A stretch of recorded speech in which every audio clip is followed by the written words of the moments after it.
Breaking news చూస్తున్నాం. TSPSC paper leak investigation లో set దూకుడు పెంచింది. యూజర్ ఐడి పాస్వర్డ్ చుట్టూ సెట్ దర్యాప్తు మొదలుపెట్టింది. రాజశేఖర్ రెడ్డి, ప్రవీణ్ ఎలా కొట్టేశారనేదే మిస్టరీగా మారింది. సిడి ఇన్ఛార్జ్ శంకరలక్ష్మి డైరీ నుంచి కొట్టేశామన్నారు నిందితులు. అయితే నిందితులు చెప్పేది అబద్దమని సెట్ అంటుంది.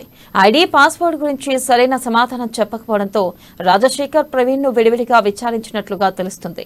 మరో నిందితురాలు రేణుక కోసమే ప్రవీణ్ ఏఈ పేపర్ లీక్ చేశాడనేది అబద్దమంటుంది సెట్. అక్టోబర్ నుంచి జరిగిన అన్ని పేపర్స్ లీక్ అయినట్లు సెట్ అనుమానం వ్యక్తం చేస్తుంది. బంధువులు, స్నేహితుల్లో పోటీ పరీక్షలు రాసే వారి కోసం ప్రవీణ్ ఆరా తీసినట్లుగా తెలుస్తుంది. డబ్బులు ఇస్తే పేపర్ లీక్ చేస్తానని అభ్యర్థులతో ప్రవీణ్ మాట్లాడినట్లుగా సెట్ డౌట్ వ్యక్తం చేస్తోంది. అదే కోణంలో విచారణ చేస్తుంది. ప్రవీణ్ రాజశేఖర్ ఇంట్లో సోమవారం సోదాలు చేసింది. పేపర్లకు సంబంధించిన సమాచారం సేకరించేందుకు సెట్ ప్రయత్నిస్తోంది.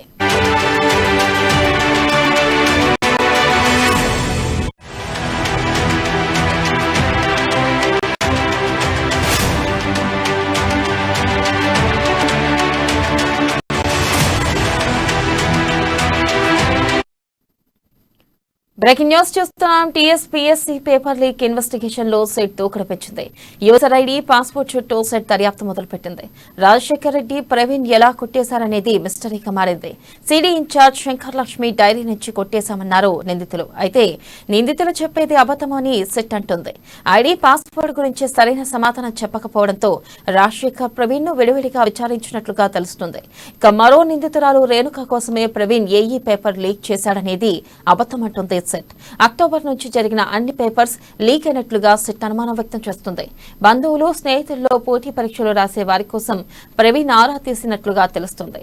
డబ్బులు ఇస్తే పేపర్ లీక్ చేస్తానని అభ్యర్థులతో ప్రవీణ్ మాట్లాడినట్లుగా సెట్ డౌట్ వ్యక్తం చేస్తుంది. ఇక అదే కోణంలో విచారణ చేస్తుంది. ప్రవీణ్ రాజశేఖర్ ఇంట్లో సోమవారం సెట్ సోదాలు చేసింది. పేపర్లకు సంబంధించిన సమాచారం సేకరించేందుకు సెట్ ప్రయత్నిస్తుంది.